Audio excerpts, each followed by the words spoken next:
बरं आता ऐका ऐका. आता हा ड्रम आपण कोणता बनवतोय? जीवामृतचा. जीवामृत काय आहे? नैसर्गिक शेतीमधला घटक आहे. हा जीवामृत आपल्या जीवाणूंना जिवंत करायचं अमृत पाणी आहे. बरोबर? हे सगळं तुम्हाला केव्हाचं मी सांगितलं. याचे महत्व काय आहे. आता बनवायचं कसं आहे? बरोबर. आता बनवायचं कसं हे महत्वाचं आहे. बरोबर.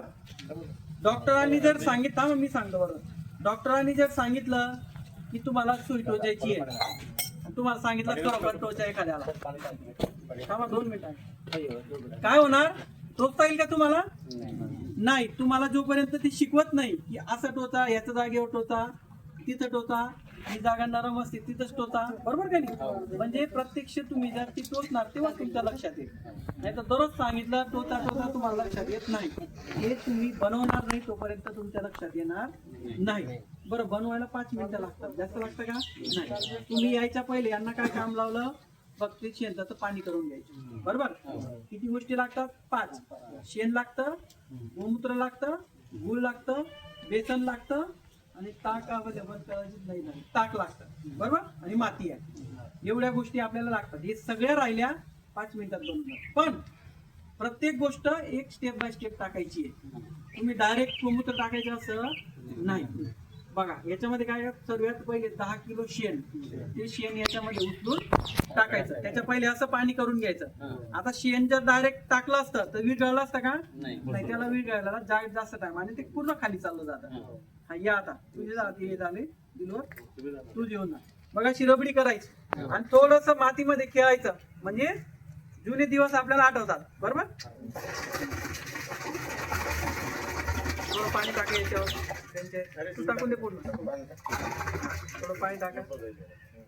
दुधा आता बस, धुवून टाकायचं. हे का बरं सांगतोय? 10 प्युअर बनलं पाहिजे. आता बघा, सगळं पाणी होऊन गेलं त्यात. आता हे भरलं ना, पुरं पाणी होऊन जाईल. बरोबर.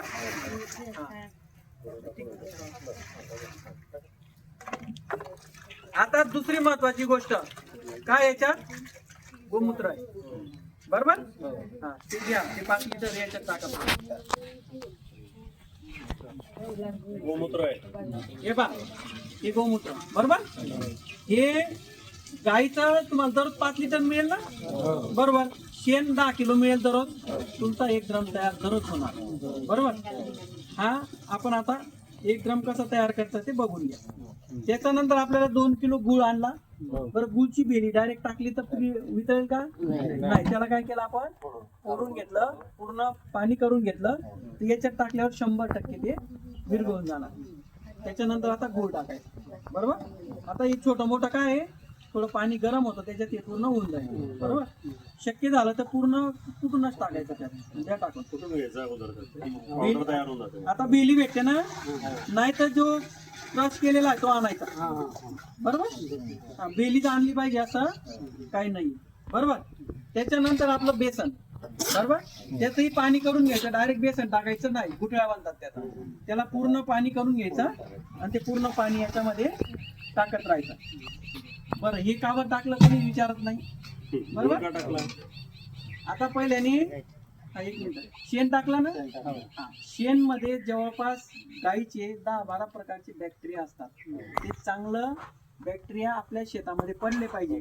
आपण शेणखत वापरत नाही म्हणून त्याच्यासाठी ते कोणतं आहे, ते बॅक्टेरिया आपल्याला याच्यामध्ये तयार करता येतात. 10 दिवसामध्ये त्याची वाढ होते. दुसरं काय टाकलं? गोमूत्र. गोमूत्र काय काम करतं? याच्यामध्ये हानिकारक जी बॅक्टेरिया तयार होणार ती तयार होऊ देणार नाही. बरोबर.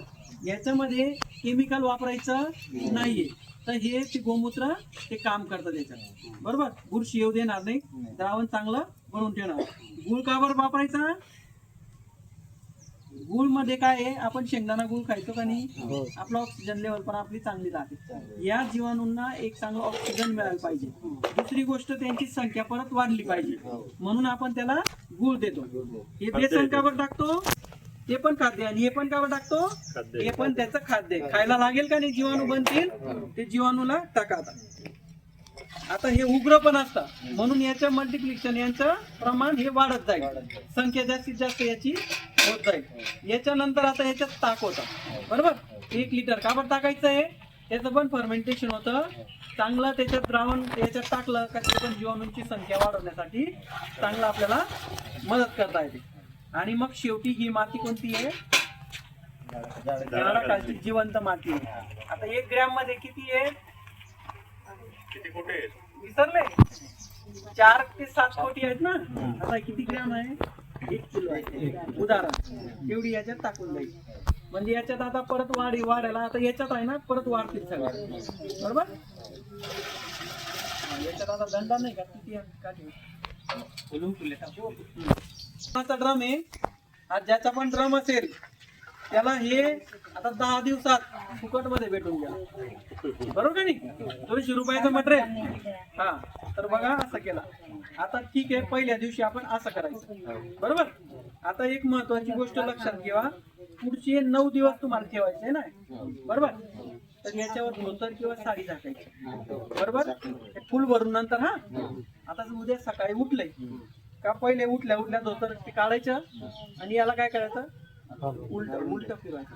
लक्षात घ्या काय सांगतो, उलट नाही असं जोराने उलट फिरून घ्यायचा.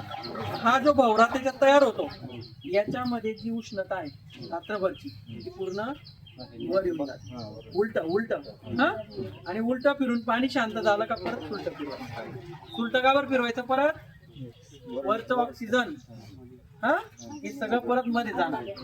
हे परत 24 तास राहणार.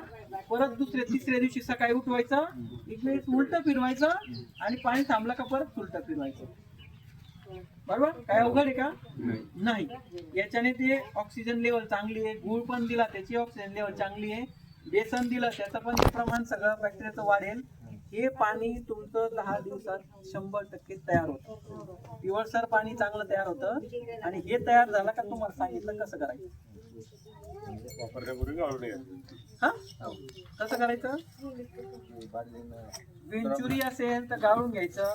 ड्रम मध्ये पण तुम्हाला फवारणी करायची ते पण गाळून घ्यायचं. बऱ्याचशा गोष्टी तुम्हाला ज्या ज्या पद्धतीने करायच्या आहेत त्या गोष्ट हे सगळं गाळून तुम्ही वापरायचं. हा वरच्या जे सगळं बाहेर काढून घ्यायचं. थोडस साखा येतो फेस होतो ना तो काढत जायचा बाहेर, तो काही अडचण नाही. पण हे द्रावण एक नंबर मध्ये नाहीये बरोबर. तुम्ही ते नांगरने पेरलायचं त्याच्यामुळे नांगर जसा गेला तसा ते चाललं जातं. हा पण तरी तुम्ही पिचकाऱ्या याला ड्रम याच्याने मारू शकता बरोबर. आपण तरी अशी माणूस चाललेला नाहीये कारण तुम्ही आता कोळपायला सांगितलं कसं कोळपणार.